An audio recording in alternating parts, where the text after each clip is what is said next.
Welcome, guys. Episode 13, Cut the Curve. I'm Philip Zweig. I've been in the game 23 years now in Arizona. On Cut the Curve, I interview moguls, mentors, and entrepreneurs. And I'm happy today to have Trystan here. Trystan, thanks for joining us. Thank you so much for the invitation. Trystan and I met through Instagram, I believe. And that's right.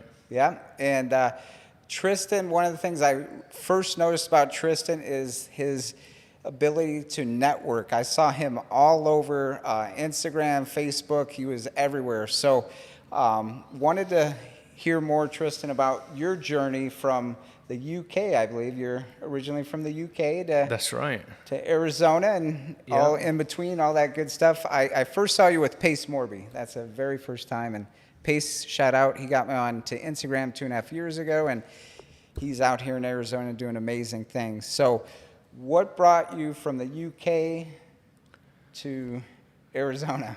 That's always a great question.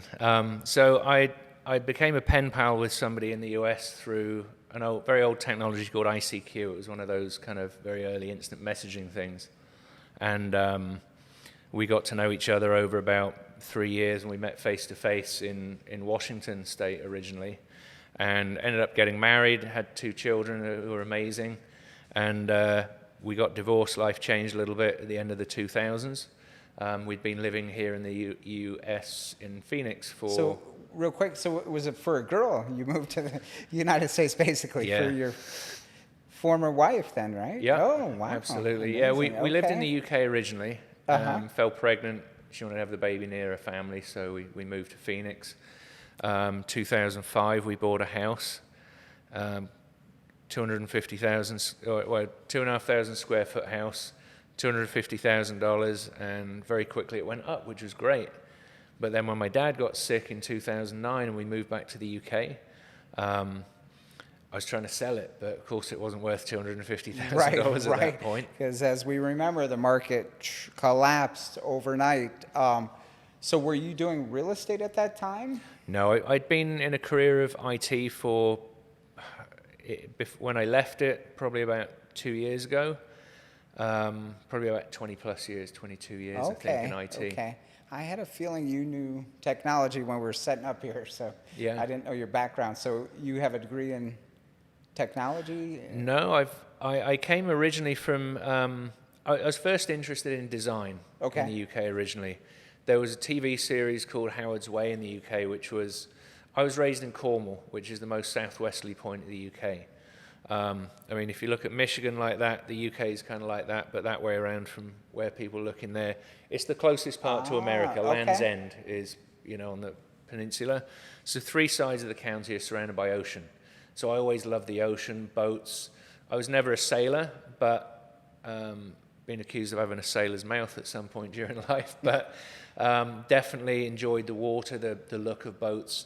So I started drawing boats and things, and then cars and different things. So I thought about architecture originally, didn't really resonate with 8 years at university, and then ended up in catering, which is where I learned customer service, problem solving, and without... That's big, guys. Yeah, and the other week I was just thinking about, that's where I learned how to mirror people, how to listen to problems. Steve wrote the book Active Listening 2.0. Steve Trang. Okay, see, I'm learning too. Steve, guys who don't know Steve Trang, he's an author of a book, Listening 2.0. Yeah, active listening, yeah. Active listening, okay. So between that and Chris Voss, piecing those things together and learning much more advanced skills, then zooming through what I was interested in IT for some time, loved the possibilities that you could go through with so many disciplines, but then in the end just got burnt out with it, too many hours working, and then read Rich Dad, Poor Dad.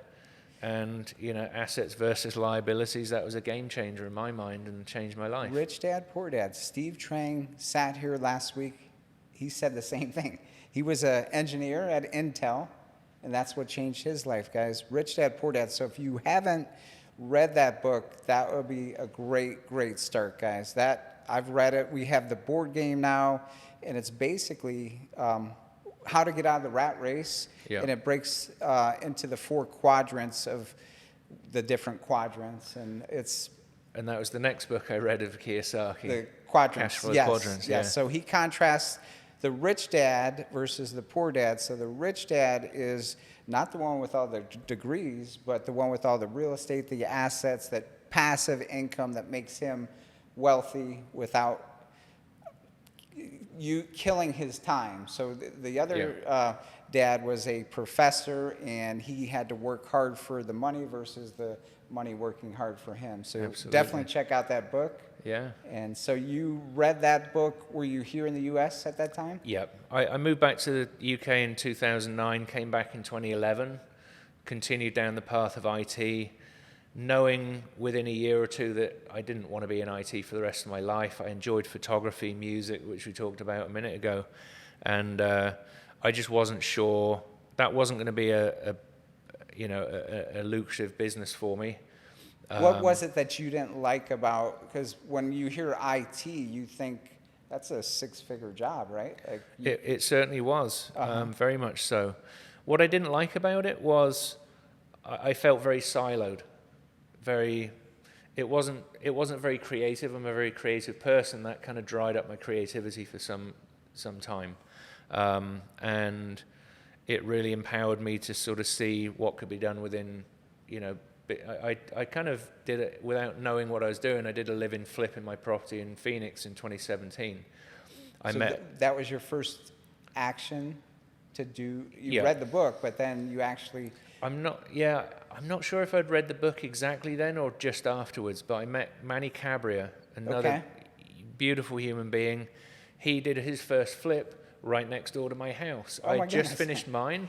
We just got talking about stuff, and I know I didn't read the book at that point now because we talked about what he was doing, and it was kind of, that sounds a bit interesting. But his flip was right next to yours. Yes. Amazing how the universe connects Absolutely. certain people in your life. Yeah. And then from there, how did that first flip, was that one you lived in? I lived in it. It was disgustingly dusty and horrible, but it was a joy to see the end product, live in it for a couple of years. I've been doing that now in the luxury, so like when they're demoing and all that, it's disgusting, but it's worth the, I'm sure how did that go, that first one? It went really well. I bought my first, I bought the house in 2013, 2 years after I got back, because I had the foreclosure in 2009 because I moved overseas, tried to work with a bank. But banks, we had plenty of foreclosures. They would not do anything. Because I'd paid the mortgage right up until the day I left. They weren't willing to work with me until I stopped paying. And of course, when I left, I'd been trying to work with them for 4 or 5 months, knowing this was coming. Yes.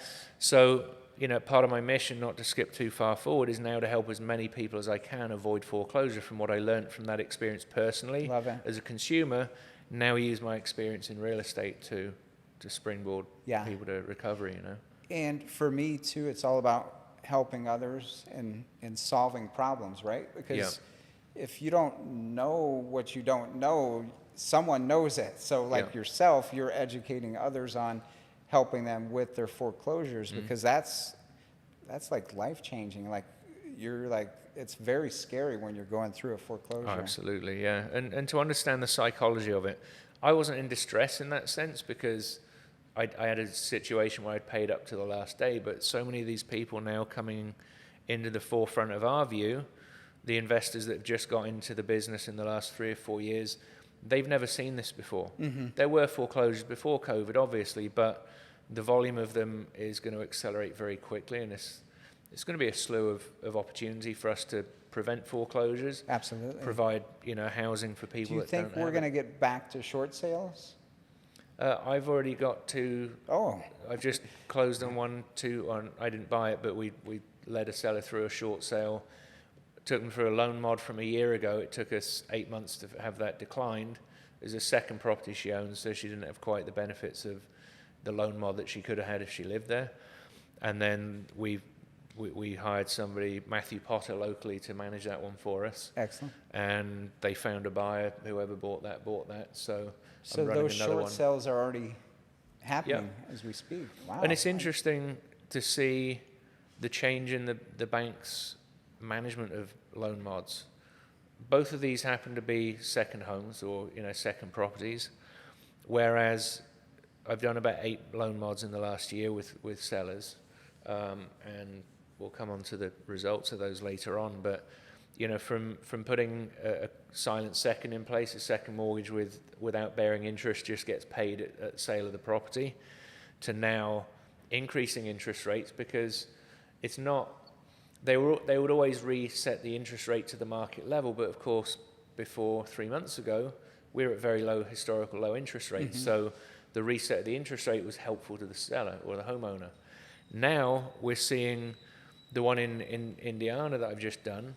They did a loan mod successfully, but they shortened the 40-year term to a 30-year term with the same interest rate, but it almost doubled the payment for the guy, with his arrears put into that. So that is now a short sale at this point. Interesting. Yeah, the banks, I don't want to get started on the banks here in America, but so let's back up a little bit, Trystan. 2017, you were living in that property. You decided, how did you decide to fix it up and sell it? Was that just something that... I fixed it up without the intent to sell it, but then when... I guess it was going to sell at some point. 2017, my mum passed away in the UK, which is segged to another part of the business later on. But yeah, I just wanted to improve the house, get rid of this horrible Roman tub, and just make it a bit more aesthetically pleasing to live in. Right. Rearrange the layout. Because that's actually a good way to learn the flip business, because again, you have to go out there and, did you use a contractor or did you subcontract, or how did you work that one? I kind of did the demo but didn't do the rest of the work, so I knew there was a contractor coming up, but I did so many parts of the sort of demo, I just got to a point where I just need to have somebody come in and do this. Do it yourself. Sometimes it's just, you try to save money and it costs you and your time and energy, so sometimes it's just better to hire someone. So you did that on your home. Did you make money on that 2017 flip? Absolutely. I bought it in 2013 for $155, and I was overpaying. I bid over what the other bids were and to win the property.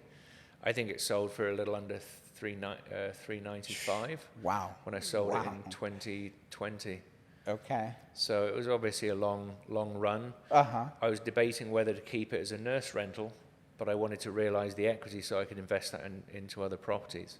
That's phenomenal. So from there, you met Manny, you read The Rich Dad, and then when did you get in Pace Morby's Sub 2 community? So that was in May 2020 when he began it. Okay. But in 2019, I'd found an education company that were previously related to Rich Dad, paid a lot of money for that. What's a lot of money for the viewers out there? It was, with all bits thrown in, between $30,000 and $35,000. Very common, guys. When I started working with the Canadians, Rich Dad wasn't out there, but there was someone similar to Rich Dad, and Rich Dad has since bought the Canadians program, and so the Canadians I was mentoring in 2009, 2012, those packages were 35,000 was kind of the entry. So they were paying 35 to 100,000 for a lot of those packages. Yeah. So it was definitely, there was definitely value there. I didn't understand the industry well. I wasn't inspired to take action. Was it a local mentor or in Arizona, or was that? That's an interesting thing. So there was a mentor included in my package, which would spend 3 days with me or 2 days with me. That was like a fair-sized buy-up. And it wasn't like I've seen other mentors being sold or presented since. Mm-hmm. He had experience, but it didn't align with what I was looking to do, but I wouldn't have known that until I had more experience in the business to know that wasn't a good fit. 100%. So you got into it, and it's led you to where you are today. I was bitter about it initially. After comparing them what I found Pace was giving for the value. But I look back and I can't regret any of it. There are decisions I could have made differently in life, but I'm sitting here talking to you. Got you in the game. None of the path would have got me here had something been a little bit different.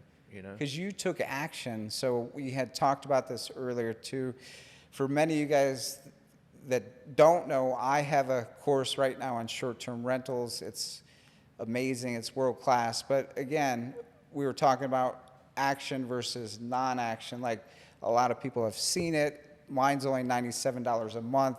I would think that would be a no-brainer, but there's always, like, I'm not a salesperson, so I'm here to provide value to people from my experience in Airbnb short-term, and would love everyone to join. But like some people, maybe it's just not their time to do it.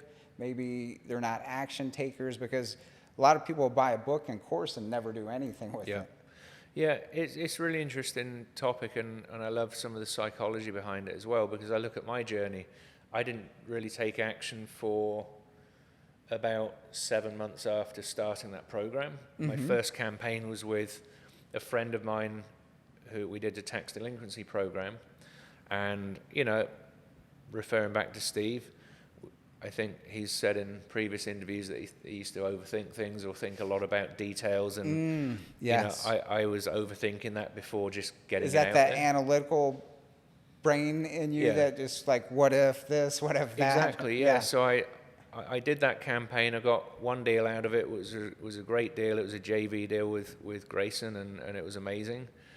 But it was a deal that taught me so much. It was one of the best probably the best first deal that you could get. And you did a JV. So people who are watching that don't know that, that's a joint venture with a guy named Grayson. Had he had experience, Grayson? Yes, he was experienced. That's very important, guys. Work with someone that has done it in their niche when you start. So whether it's a mentor or a JV agreement, that's going to make your life so much easier. Yeah, I mean, Pace was talking about it earlier today. You work with people that have got keys to unlock doors that you don't have the key to. Right. It's the key. It's the magic behind, and so many of us are willing to help. But again, I read this years ago from Wayne Dyer. He's one of my favorite authors. When the student is ready, the teacher will appear. But once you're ready in your life, because we're all at different stages in our life, so.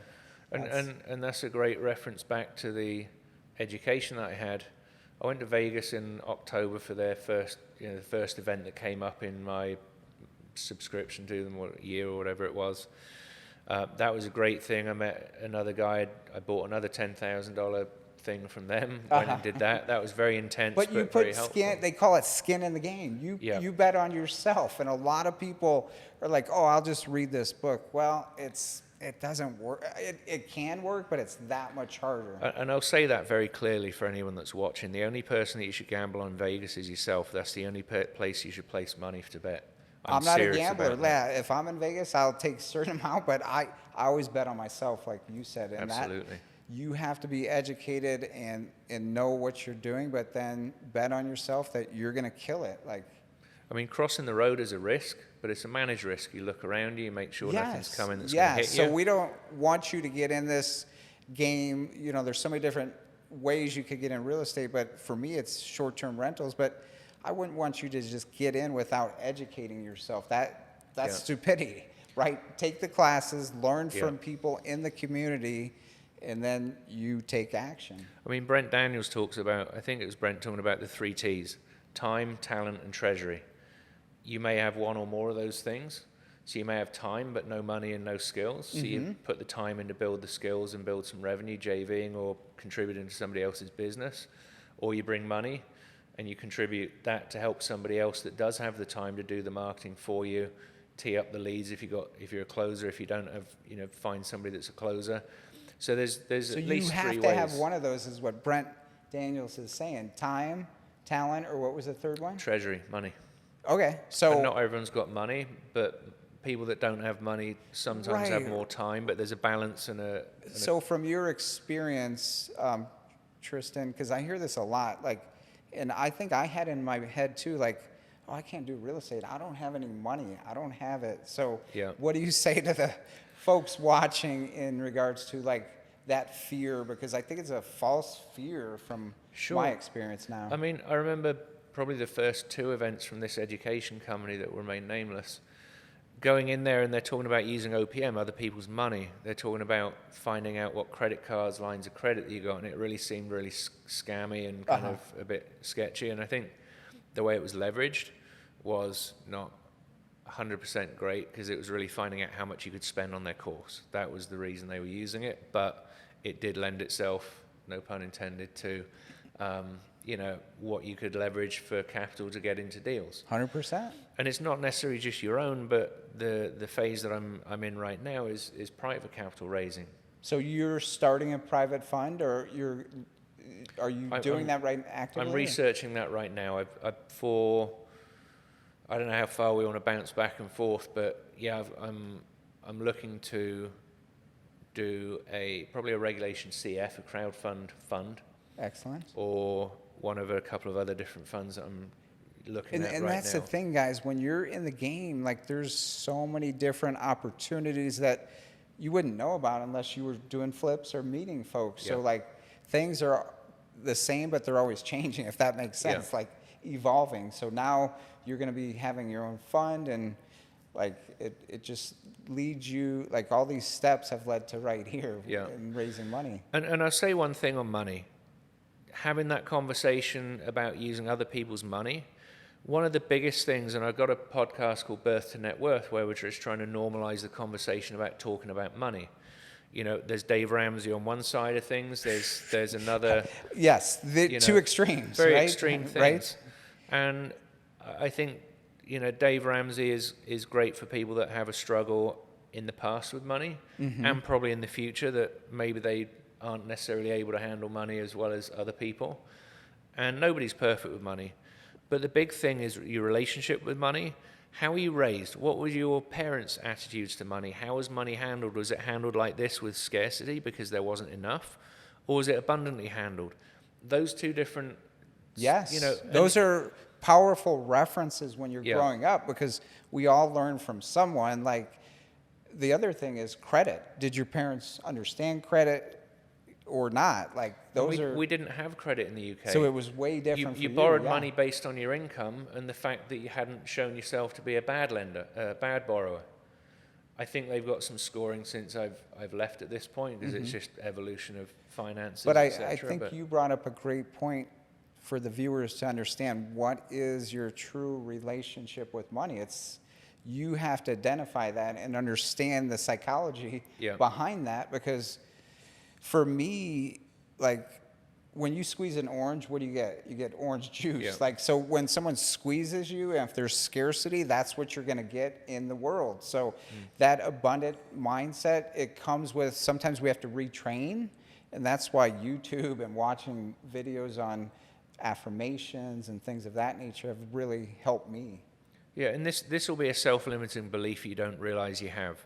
And at every level, and I'm progressing at whatever pace I am, and there's no right or wrong speed for progression. You're going to get to where you are. You're always at the perfect place every moment of your life. Yep, because that's your journey. That's absolutely. It's different for Flipp versus Trystan versus Pace, like everyone. And then when you start comparing yourself to people, that's when you get in trouble. Comparison is the killer of all joy. Yes. You will never enjoy your life comparing yourself to others.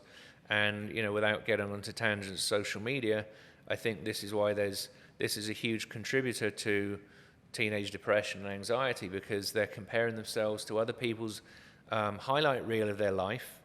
And sometimes it's not even the highlight reel. Sometimes it's just most of it is BS reel. It's fake. Right. They're putting on a false front. So if you really get to know those people, there's filters, there's all kind of ways you could portray yourself. So years ago, I read a book about the man in the mirror. The only person you have to face is yourself every day. So look yourself in the mirror and try to be as honest as you can with yourself. But it's all a journey. It's all a learning experience. And there are so many great topics here. We could talk for days. The man in the mirror. I've not read the book, but I did a psychedelic meditation retreat a few weeks ago. And one of the things that they were talking about was mirror work, talking to yourself in the mirror, having conversations with yourself. And I realized, like, in the last couple of weeks, I don't look at myself in the eye in the mirror. Not that I'm avoiding eye contact. I'm looking at my hair or my beard or my toothbrush, whatever it is I'm doing, but I'm not looking at myself. I don't believe deep down that's due to shame or any other sort of emotional, negative situation. But when do we take the time to look ourselves in the mirror and congratulate ourselves that something went well? That's important. I learned that from Tony Robbins, to celebrate your wins, whether it's a small victory during the week or it's like a big deal that you were working on. So it's all relative, right? What I think is big may be, so you always got to stretch too. So, but we all take our skills for granted. If you were to, and this is another thing I was thinking of doing recently, is like an anonymous like web type form or something, send it to my friends and say, look, I'm in a period of growth as I always am. What can you tell me about me that is your favorite thing about me? What am I known for? What am I known for with you and your friends that know about me in the good sense? What are the things that I could improve on that I shouldn't be doing, as far as are there behaviors, are there things in business that I'm really not suited to, but I'm just got a blind spot that I can't see? We all have blind spots, right? And you know, a section to be completely candid, you know, it'd be an anonymous feedback form. Love it. Please tell me the things that you really dislike about me. And we should always want feedback, even though like sometimes it's not, it's just constructive. Like I've always loved for people to give me feedback because it's a different perspective, and then I could either say, yeah, I'm going to work on that, or, oh, they don't know. But like if you're getting consistent feedback for one thing, you know you need to work on that. Yeah, and obviously you're not going to send that out to your, a huge circle of friends. You're going to send it out to some trusted people that you know. And those are the people that ask you for honest feedback. Those are the people that ask you for your input because they trust you and you trust them to a level that is not, you know.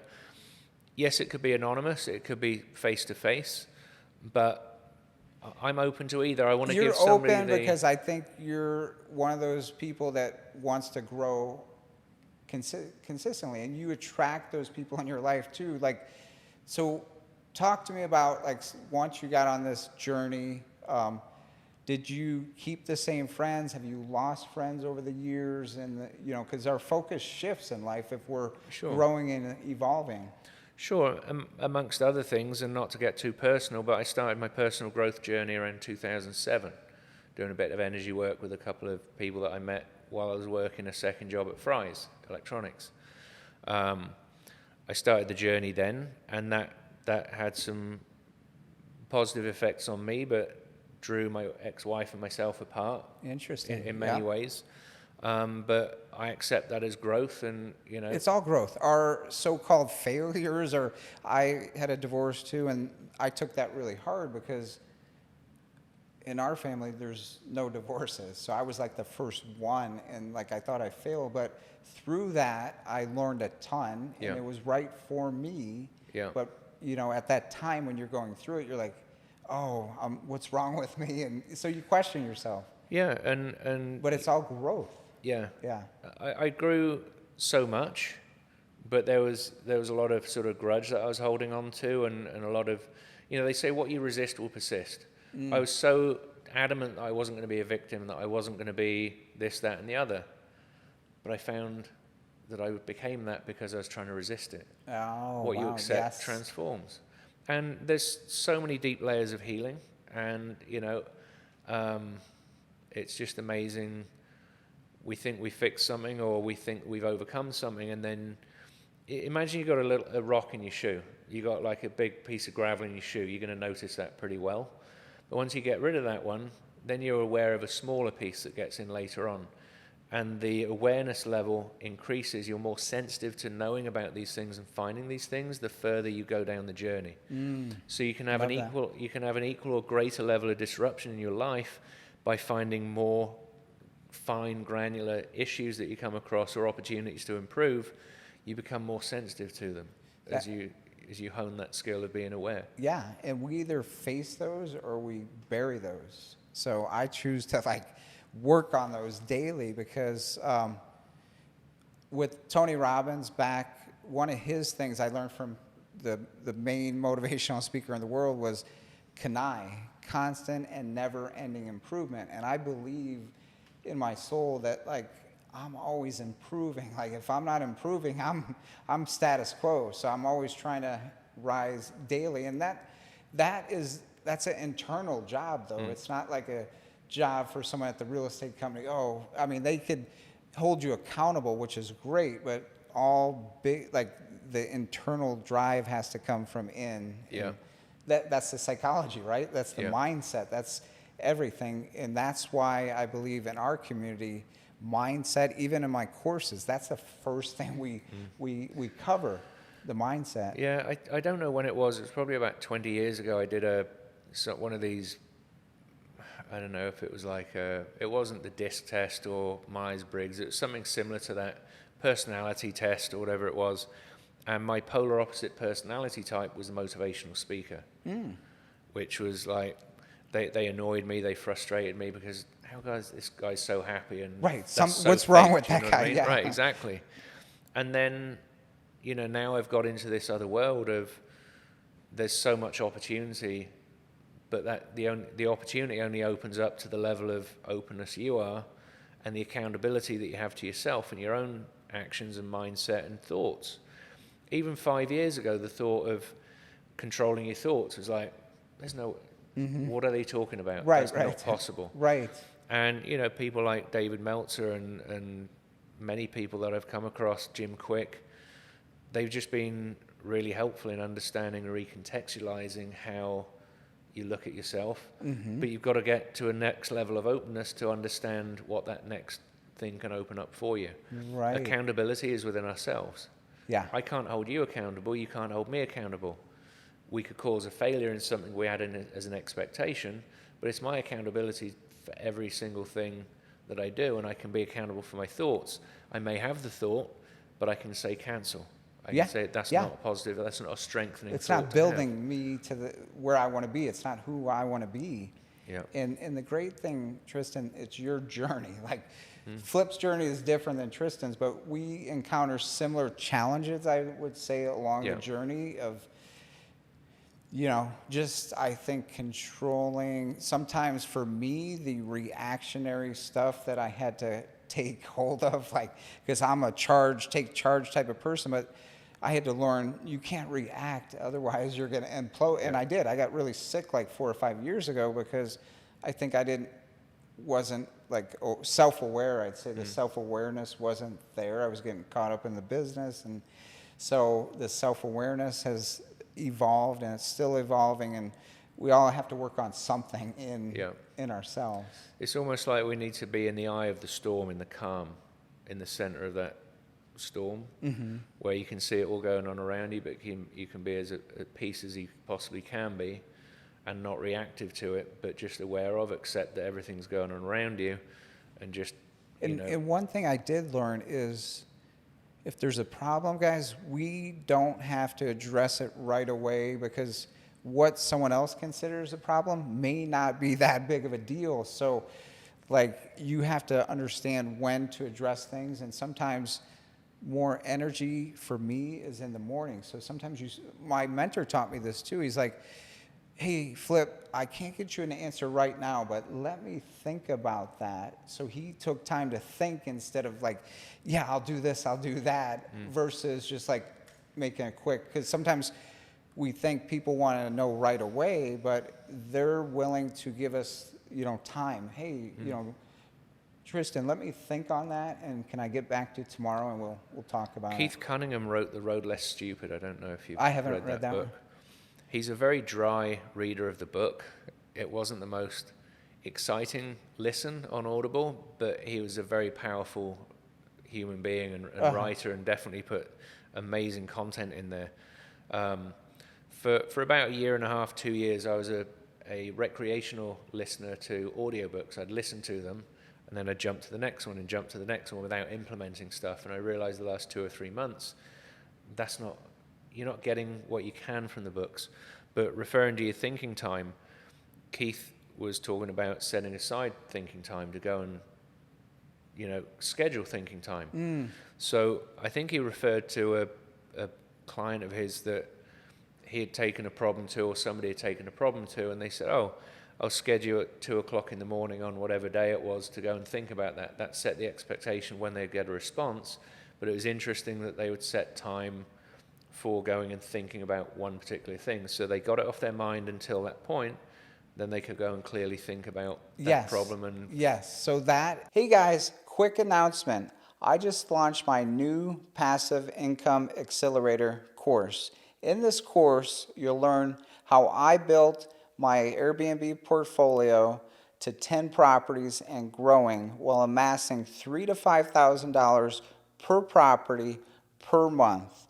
If you want to learn more, go to piaaccelerator.com/go and sign up for the early bird special. And now back to the podcast. Getting it out for me has helped so we call it dumping. So every Sunday we do, it's an hour, I do an hour of power, but it turns into a couple hours. So you dump everything out first and then you break it down. I try and take a dump every day at the end of the day to drop my thoughts down so that you can empty whatever's left from the day. Yeah. And I bought this book. My friend Eddie suggested I got it about a year and a half ago. I can't remember what it was called now. It's something like High Performance Planner thing. And I've only just really got it out and decided I'm going to use it because now I'm in a place that I can now be in that kind of thing. I've tried the time blocking. Mm-hmm. That wasn't great on its own. I've tried not doing anything and just being very scattered. And this has been very helpful there's some mindset. So what's your message for yourself the next morning? What are your things that you need to accomplish today? What things need to be accomplished, like the top 3 things? There's an area for notes, there's time for some time blocking, and then at the end of the day, there's kind of a brain dump area where you can kind of put down what's left to hand over to the next day. When you come in the next morning, you can clear your mind to go to sleep and know that next day you've got the thing to come up with. And then there's a weekly summary as well where you can take a bigger dump there, and that way you can fill out what's coming up for the next week. And there may be things that you, at the end of that week, they're no longer relevant to you or life. So the point is, guys, you have to give certain things a try and see if they work for you, because just because it works for Trystan doesn't mean it's going to work for Flipp. But like you found something, and one of the other things that we talked about earlier is like there's a lot of great teachers, a lot of great mentors, guys, but give yourself time. Like give yourself time to stay in the course for a year, 2 years. Like you can't hop from Flipp to Pace to like all these different courses because you'll drive yourself crazy. Yeah. And guess what? None of them will work, guys. None of them, because you weren't firmly 100% committed to staying the course. And I think there's a reference to the survival energy there as well, because people, it's almost like they want a get rich quick scheme.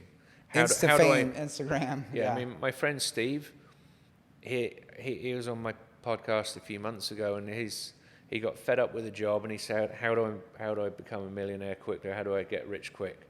He found real estate, he found Steve Trang, and then found Pace Morby. But when people are looking to make money quickly, it's generally in a survival relationship to money. It comes back to that mindset with money. Yes. And there are too many people that get into real estate and particular courses where they can afford to make the first payment. They expect to get a deal by the end of the 30 days and close the deal and get paid for it so that they can make the next payment. And it's not a great thing to do. But there are some very solid high-level players out there that are better at delivering content and setting expectations. Setting expectations is giant, yeah, because that's so big. But arguably, we can't be responsible for figuring out that person's psyche and figuring out if they need their expectations set or not. There's a revenue model for setting up these mentorships and masterminds and things to generate revenue. But these people need to. We need to do that when we talk to people about getting into real estate. Could be people who waited over a year. Many people have waited over a year to get their first deal because it's just getting everything in alignment in their own mind, their mindset, their understanding, their education. Yeah. In a lot of cases, over-analysis and analysis paralysis.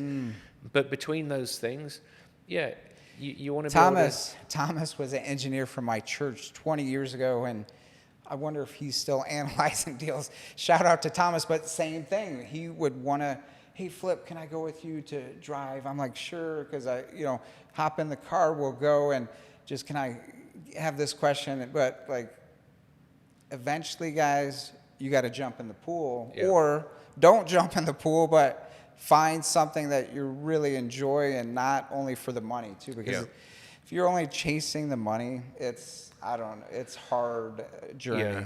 Yeah. we are the journey and we are the result. And you mentioned failures earlier on, but success is a series of well-managed failures. And 100%. success is a journey and not a destination. I mean, to put it in basketball terms, they raise the trophy that one day that they win that final. The next day, back to training for the next one. Back to work. They're not champions anymore because it's the new season. Yeah. There's always someone. You're always I compete with myself. That's what I like. How can I? Yeah. All right. I want 40 Airbnbs this year. How many do I want? Like, so it's a journey for someone, their internal journey. So let me ask you this, Trystan. For those people out there that are new, you've been an entrepreneur now for what? How many years? Because you're fairly new, but you're out there crushing it. Yeah, about 3 years ago, I got into real estate. Full time or? Full time for the last year and a half. I got laid off in January last year, which was the best thing that could happen to me yet. But I did start a small business in 2012 importing wall mounts for musical instruments for Europe. Okay. I didn't have a lot of time and energy to put into it. Didn't take action, so it wasn't successful. I then found photography. I made a little bit of money on the side, but again, it wasn't ever meant to be. So dabbled a little bit in some other things. Yeah. And then you found. How did you find the Sub 2 community with Pace Morby? Like, because that was 2020, right? That was 2020. Okay. Yeah. So 2019, I found this other program. Did another one with somebody else in November, and the second event for this company that I paid a lot of money to was in the January in LA. So that was the first time I'd seen people with masks coming through. Oh, gotcha. So it was right at the airport in Los Angeles, and I did the fund, fix, and flip course on that one. But I heard these people talking about creative finance. Said, "Oh, you really need to learn this and get in that. You should do that class next." Well, I didn't really think a lot more of it, but it stuck with me somewhere in the back of my mind. At that point, I was concerned about the market. It had been going up for so long. I need to learn. Was this overanalyzing at that point? Was that or that was just a valid? Some of that, but it was also realistically, everyone else is expecting it to go up. It's got to come down at some point. So now is the time to, how do I position myself to make money in a down market while everyone else is learning to go up? I found the basics, but now I know I didn't take action on that. How do I work out how to work with trustees was what I was thinking at the time, but we don't really work with trustees. That's just a part of that foreclosure. How do I do short sales, that kind of stuff? Not to necessarily do them, but just be familiar with the process so that when it came, I was maybe more familiar with the curve. I was here on the learning curve rather than right at the bottom where everyone else was just fumbling around and not getting there. So I got back, I went to Batch Services. They were just launching their SMS platform. I didn't know Pace or Jamil, but they happened to be there. Didn't know them at the time.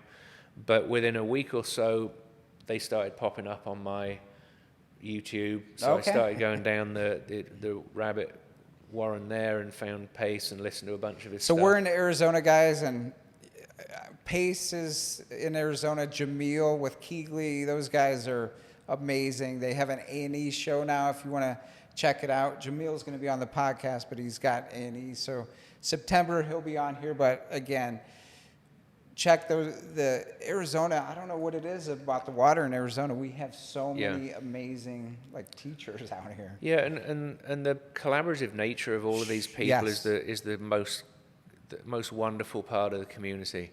That C word is the most powerful word here in Arizona. Yes, 100%. I mean, you've got Sean Terry, you've got Cody Sperber, who are really some of the really leaders in doing this. Online, they've been doing it for a long time. I've known those guys 15 years or so, and they both got into coaching very early, and their programs are amazing, and they've helped so many people out there. And they're just reaching down to help pull other people up. Because they found something that works. They've done it. So I used to buy wholesale deals from Sean Terry, and then Cody too. Same thing coming up. I used to sell him deals, and they found that they were successful at a high level. They're like, how could I pull other people up? It's like kind of feeding the world. It's they found the recipe that works, and they're sharing the recipe that came from their kitchen with other people and just giving it away. there's obviously a price attached to some of that. There has to be, guys, because again, the three things that Brent talked about, like you have to start somewhere. And for myself, I bought Carlton Sheets. I don't know if you may have not heard of him, but no. I was cleaning out my garage the other night. I found the big thing that you put in the machine to watch these videos and stuff, but I must have paid, I don't know, $1,000, and then I went to a seminar for $5,000. But he was like the infomercial of no money down real estate back in the late '90s, and I bought everything I could from him, and I tried it, but it failed. Like, it didn't work. But like, I believe that I wanted to find something that I wanted to do, and a lot of the principles are the same today from what Carlton was teaching back then.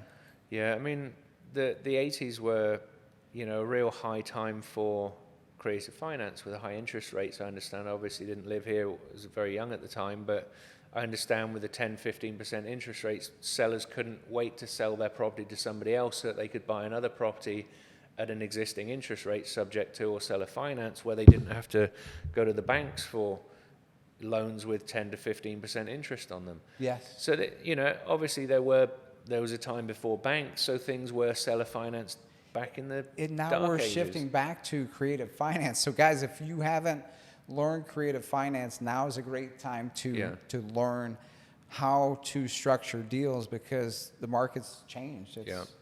And coming back to the community, Pace has graced us with the sub-2 community. I was fortunate to get in the first week, so I've seen that grow from 20 people to 5,500 people or more now. I remember his creative financing with Pace Morby Group being 200 or 300 people. Yes. It's over 50,000 people now. Wow. Possibly more. And he's the one that got me onto Instagram, so shout out to And I remember watching your podcast with Pace. Yes.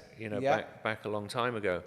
So Pace has built this community, which is a network of real estate investors that are very collaborative in the spirit of the Go-Giver, which I see on your bookshelf over there. Brandon Simmons was the reason that Jesse Burrell, Evo, Annie, Pace, Jamil, Steve Trang. He's talking a lot of history there. Yeah. And they were really the genesis for the current generation of mentorships and technology in the business. They were able to get together, provide that massive value, the massive impact on so many people, and cause. But look at all the people that were around them, and today those guys are all crushing it because they understood you can't create the wheel on your own.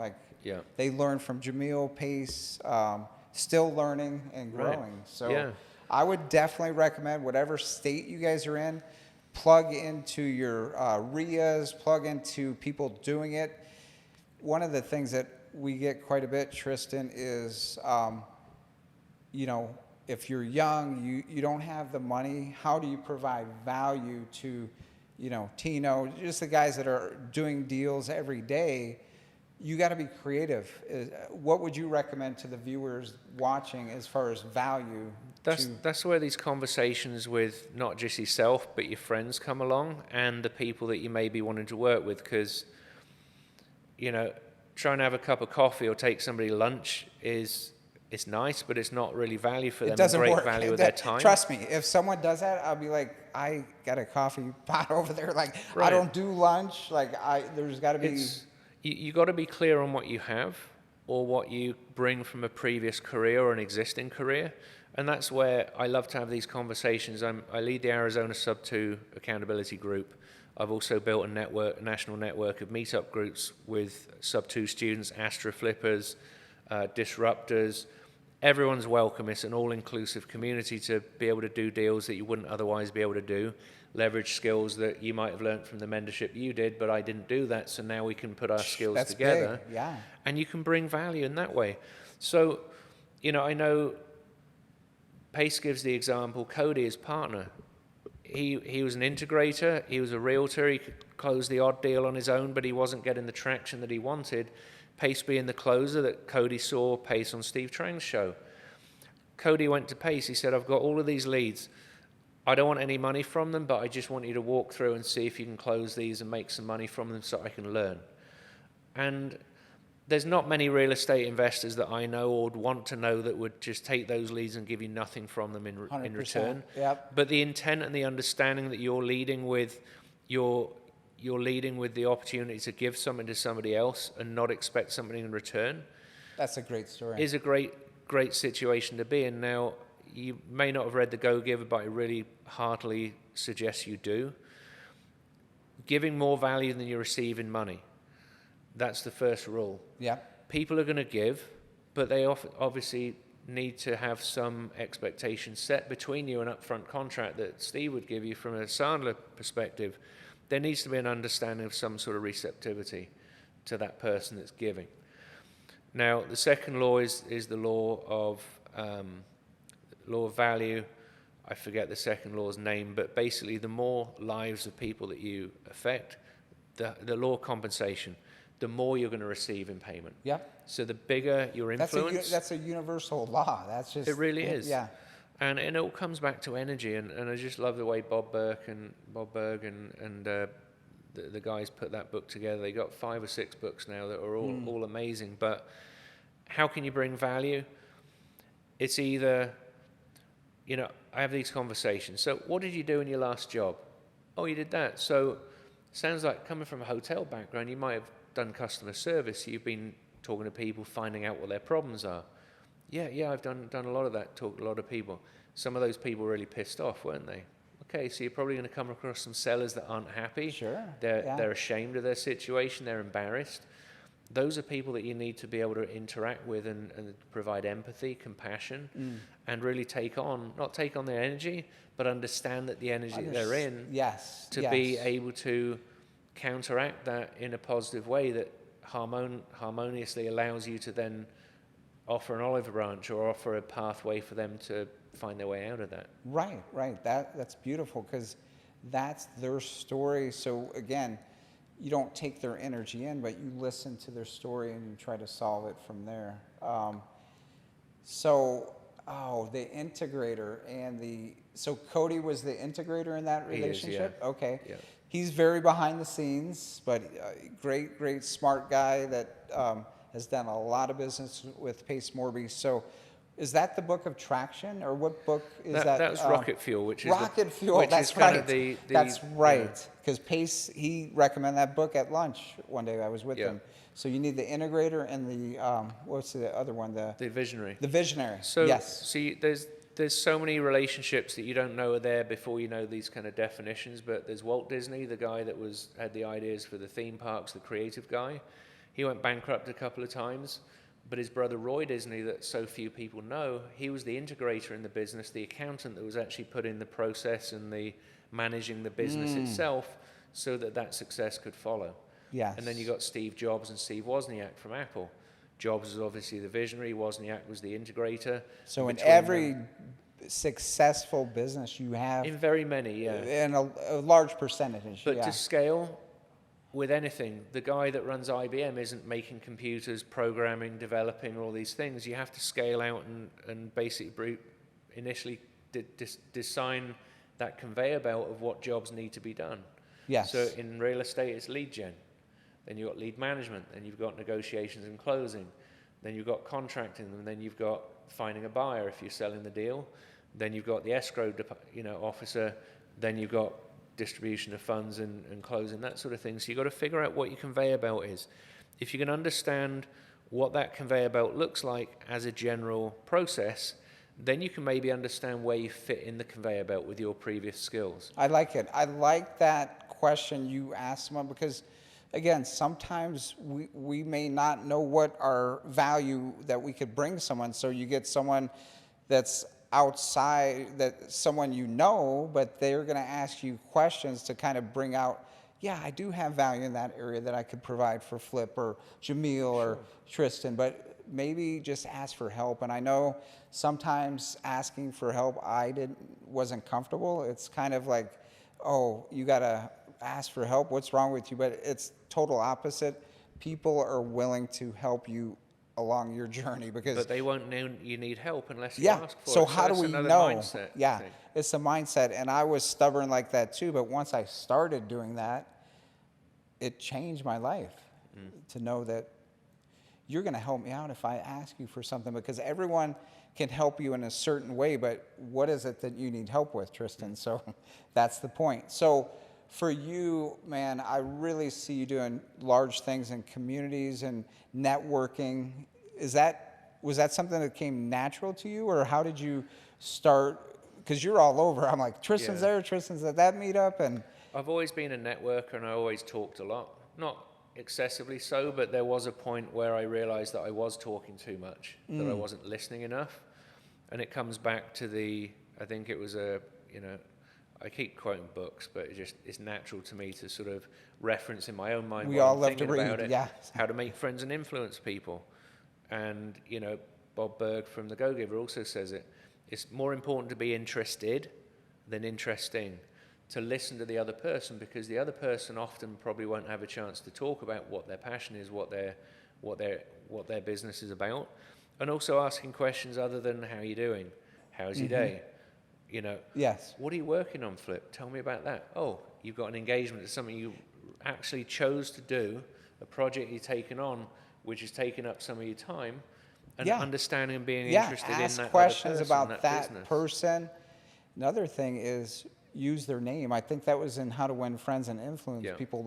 So when I meet someone, instantly in that conversation, I'll use their name like 5 times so I could remember when I'm at an event. So now, that's the sweetest noise to people's ears, is their own name, right? So yeah, I mean, there's definitely a context to, it's shaking the hand is the first time great to meet you, Flip. Yep. Shaking the hand. It's a bond, it's a connection between you, and absolutely and using it a couple of times in after that, yeah. But there's obviously those salespeople that you don't know, but they're using your name, Flip. Wouldn't it be great if you just said yes to this? They're just trying to get you to say yes, yes, yes, yes, yes. But it's a very uncomfortable thing for a lot of people as because hell. it's not authentic. I don't like to be pushed into anything. Like, I like to think about, like, oh, if I want the Mercedes, I don't need to be like sold on it. Like, I just need to be informed and educated on the benefits. But I don't like the sales. And some of my best realtors have been more analytical, because I'm all about numbers. So the guys, Kyle was very analytical. He's a kind of an engineer type guy. No, not Kyle. He's very low key. Kyle Carr. Now he's flipping his own homes with his wife Esther. And then Ken Lund, same thing. They weren't like that pushy salesperson. They showed me the numbers, and most time they were right. So those are the types of. It's more about relational for me in my courses. Anyone that knows me, it's like, I want you to succeed more than I succeed, because that's true success. When people are struggling in 9 to 5 or whatever, then all of a sudden they learn from you. They're making $3,000 extra every month. How great is that if you're on a fixed income? So just that's what excites me, and hearing student success is the joy for me in doing this. And so those are the types of teachers that always attracted me, that would not be like pushy. You got to do this. You got to do it. Yeah. Like, if I want to, I'll research it and ask good questions.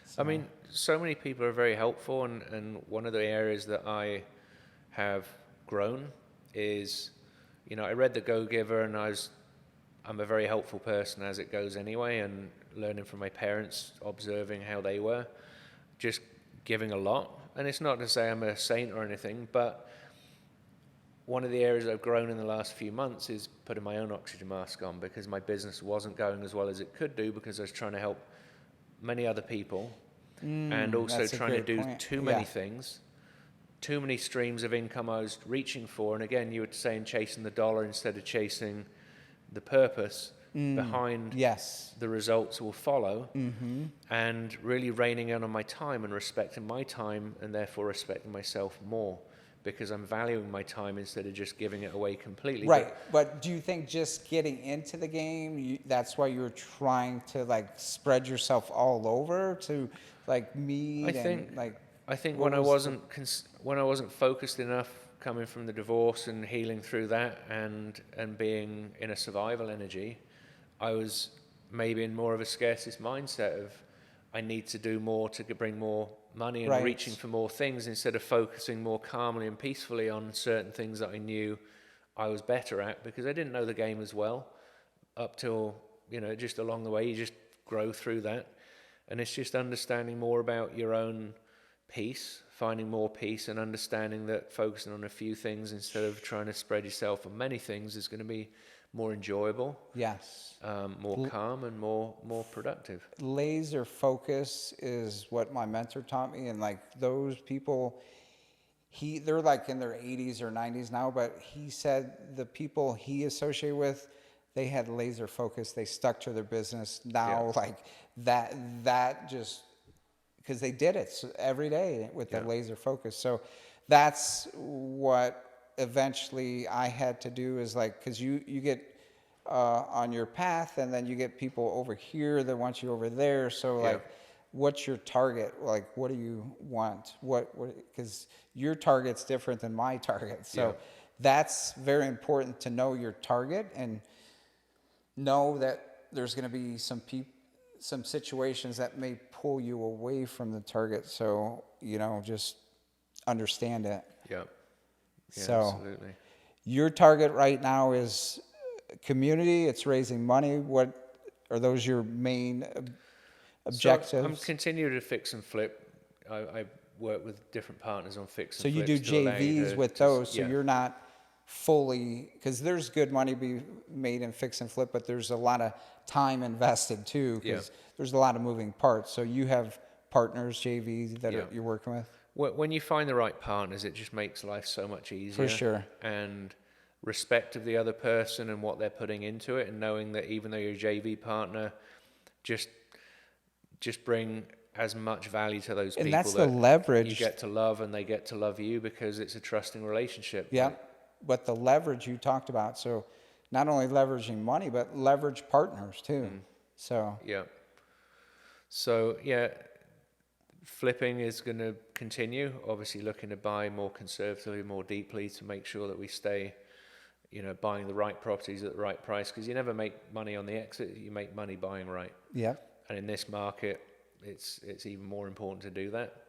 I'm doing some JV work, which is scaled back a bit with other students from Pace and other wholesalers, but I'm being much more careful about where I'm putting my time, where I'm putting my money. I'm setting up upfront expectations more clearly to what I'm able to work with, to make my time and their lead more effectively worked with. Efficiency, it sounds like you're and I've got a podcast called Birth to Net Worth, which is looking to educate children through their parents on financial literacy. Beautiful. And our journey becomes more financially literate. The more zeros there are, the more diligent we need to be with our money and understanding of what we can do with money. But the purpose behind that is to launch a charity called 4014s, which I was looking for a purpose about a year ago, and I just couldn't find a purpose or a cause to stand behind, because I was looking to find something that my kids would be interested in. That's a tough one. We got teenagers. I approached it all wrong. What's that? I then decided, well, if I can't find something they resonate with, what do they resonate that I can then get behind? And that was the big key right there. Interesting. So they raised the challenge with availability of mental health counseling, therapy services for teenagers, and I know just locked onto that very hard. I don't know if you know this, but I'm a behavioral health coach. Oh, really? Yeah. Through my struggles and journey of mental things that happened about 5 years ago, I got sick, and then once I got healthy again, so I just studied up. For a year, I stopped doing anything because I had to get healthy. So I went to recovery and basically learned more about the brain, and I was taking group classes. It was amazing. Through my darkest times, it was the best thing ever that could happen to me. And then I ended up becoming a certified behavioral health counselor.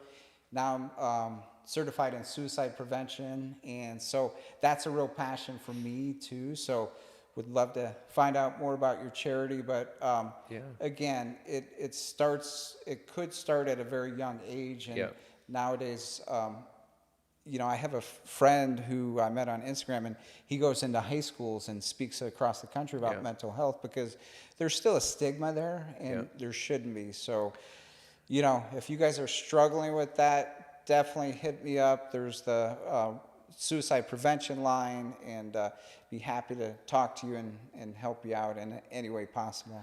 Yeah, that's obviously a huge problem.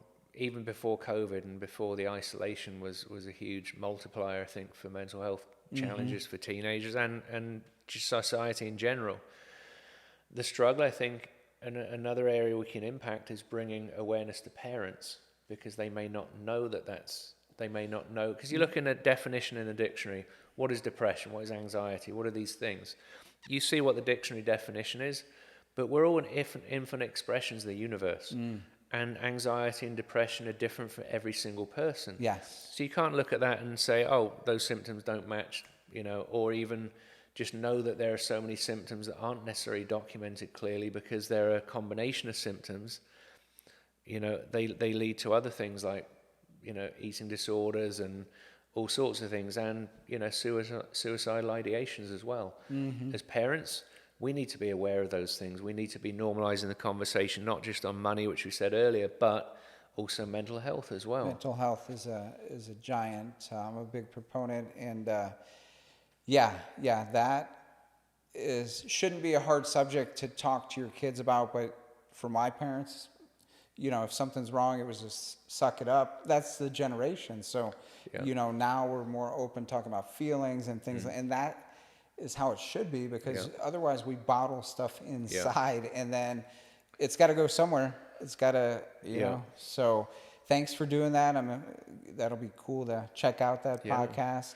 So the duality between the podcast and financial literacy and the charity, one of the main reasons that I'm looking to start a fund is so that I can start a fund that owns multifamily, that can then invest some of the money that we bring in from products that we put in front of the parents for the financial literacy. So you can get a whole life policy for a one-day-old baby, and you can start putting money into that. Infinite banking is one of the terms used in that area.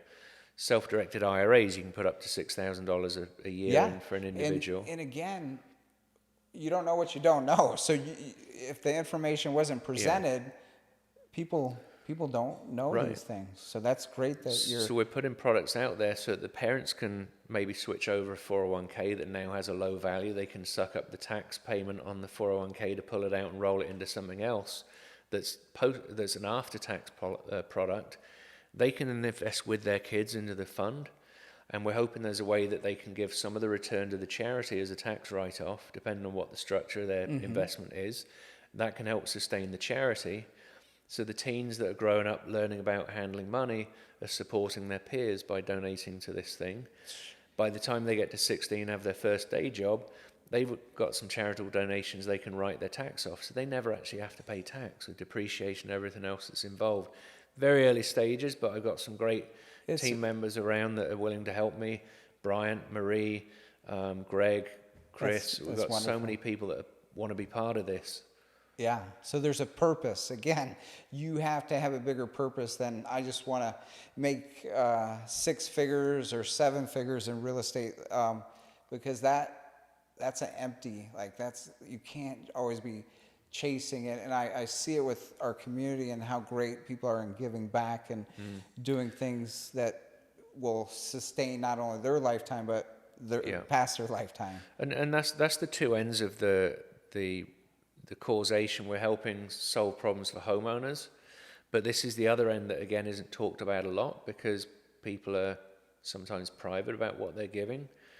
But the other end of things is, some religions are tithing. They're giving 10% of their money back to a church or an organization. So maybe they've learned some things that weren't true through church or wherever, but this is. But equally to that, if they're giving to something they believe in, us in real estate, we can give back to society in another way by donating things to not necessarily my charity, but some charity you believe in. It's a tax write-off at the end of the year. After you had your meetup, and thanks AZ, phoenixaz.com phxjv.com. I got a lot of three. phxjv.com. Thanks for coming out to the luxury and doing the Airbnb tour. Thanks for hosting it here.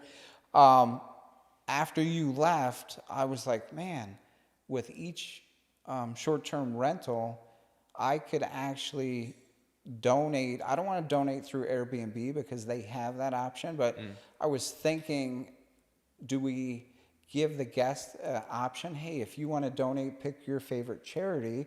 I'll donate 10% of whatever you paid me to your favorite charity. Just something I was playing around with, but I think people would really, be enrolled in that if I ask them as a super host, hey, I'm going to donate 10% of what I already made to your favorite charity. Who do you want to donate to? So I'm thinking about you made me think about that, so thank you. You're welcome. Yeah. I think it's so important to have that receptivity or reciprocity with just community as a whole. I think it just completes the circle. It's like that story analogy of the Dead Sea, like it doesn't flow. So you go there and everything doesn't flow in the water. It's like old and like just trash is in there, but you go to this open sea and everything is flowing. So you have to make it flow. And it starts with us guys, like squeeze an orange, you get orange juice. Squeeze a lemon, you get lemon. So you got to figure out the flow, and it 110% always comes back into your life, whether it's from that person you're giving value to or someone else in the universe. It's like cutting the fruit tree down in the front yard that people can't just go by and pick off an orange when they're ripe. You cut it down, you take the oranges off that once, and then it's finished. But if you leave the tree there for other people to pick some fruit from, then it's going to be helpful for. It's a legacy. For everybody. So generational. So I learned a ton today, Trystan, just from chatting. I really appreciate you being on Cut the Curb, episode 13. Where do people reach out to you and find you if they want to hit you up? At Trystan Trenberth on Instagram. I've got a YouTube channel, Trystan Trenberth there, and I've got a Facebook page, same name, funnily enough. Excellent. But yeah, we've got a national network of meetup groups. There's a Facebook group called Creative JV. Join us in there. We've got about 1,600 members in there. We've got groups in New York, New Jersey, Dallas, Fort Worth, Houston, Austin's going to be coming online before too long, Tampa, Atlanta, SoCal, we've got NorCal coming online, obviously Phoenix, we've got a Tucson group. We're starting to grow very, very quickly now. We're doing generally a meetup a month with a couple of guests that come and talk about something, pertinent to real estate. Then we do flip walks, we come and walk Airbnbs. What we want to do is introduce people to wholesalers and investors into different parts of the community. Love it. Last month we had somebody come and talk about Airbnb arbitrage. We came and then visited Flip's property right here. So we're learning and answering questions about that. We learned about construction, but we're also introducing wholesalers, investors to buyers. Why do you buy this property? What was the reason that you did this? What did you look at in the inspection period? Was there something you missed? Was there something that you didn't need to do that you budgeted for? What is your buy box? So, you go to the store, you've generally got in your mind what you're going to go and buy. Right. But one of the problems with wholesalers, they'll just go and buy generalized lists, but they're not knowing who the buyers of those properties that they may come across and prospect may be. So if we take people out to, one of my flips or one of Brandon's flips, we're introducing you to a buyer, so you can say, in 85254, we're looking for 4-bedroom, 3-bathroom properties at 2,000 to 3,000 square feet, this kind of build year. So you get to know that, if I market in that area, then I'm going to call Brandon. Brandon, I come across a place similar to the one that we walked a few weeks ago. Can I send you some pictures? Can you tell me what we'd pay for it? That way, before you've locked it up, you already know what the buy price is. You've already got a buyer. See if you can lock it up for $300,000, but they'll pay $600,000 for it. You've got a great day. I love that because again, he is the guy down in that zip code. So I may even have one for you in Scottsdale. I'm trying to figure out the prices. So that's so cool. So for these groups, is there a charge or how do people? There's no charge for so these it's groups. Free. Yeah. Free to join. And there's, we get American Title Service Agency that sponsor our events here in Phoenix. They're amazing people. Helena, Gayla, Eileen, the whole team's amazing. awesome. Tori, they'll get you on their list for, whether it's foreclosure listings, whether it's, they give a lot of market breakdown for Arizona as well, which is huge. We need to stay on top of what's happening with the market very, very carefully. Yes. What's in the news is normally 2 or 3 months behind what's actually going on. And when you get it from the title agency, it's generally information they've sourced from, the last 3 to 4 weeks. Sometimes it's from the Cromford report from Tina Tambor and her team. And when you get a chance to see Tina speak or one of their team, it's so important to go along. Go listen to the stats, the numbers. I mean, educate yourself. But I would say one thing for you guys that don't know about the meetups, like for me, because I'm kind of an introvert, I don't like always to be around a lot of people, and there's probably some of you guys like that too, where you could just go and spend a little time. Everyone's kind of in the same boat. There's a lot of new people. They don't know anyone either, so just give it a shot and maybe take a business card with you. And you don't need to meet everyone. Just if you're comfortable just meeting a few people your first meetup, that's fine, and then gradually you get more comfortable going into these groups. And you can get to choose who you might want to speak to from the questions that are being asked. There's sometimes me and some of my friends will ask questions that we know the answer to, but some of the newbies may not think to ask the questions, or may be too shy to ask the questions, or go over content like that, because then it gives that entry point that somebody doesn't feel embarrassed or something to answer a newbie question. And there's no stupid question unless you already know the answer. I mean, so ask away. Since this has cut the curve, one thing in let's say you're a year and a half into full-time real estate investing, is there one thing looking back, Trystan, that you would have cut your learning curve if you were to start over again for our audience? More collaboration sooner, and just not overanalyzing things, jumping in more quickly. And that is done by partnering with other people, collaborating with other people, and that's just about the network that you have. Facts. Well, I hope you guys enjoyed episode 13 of Cut the Curve, and I enjoyed it, and thanks again for coming out and hanging out with us, Trystan. Appreciate it. Thank you so much. Awesome, brother. Flip, thank you. Thank you.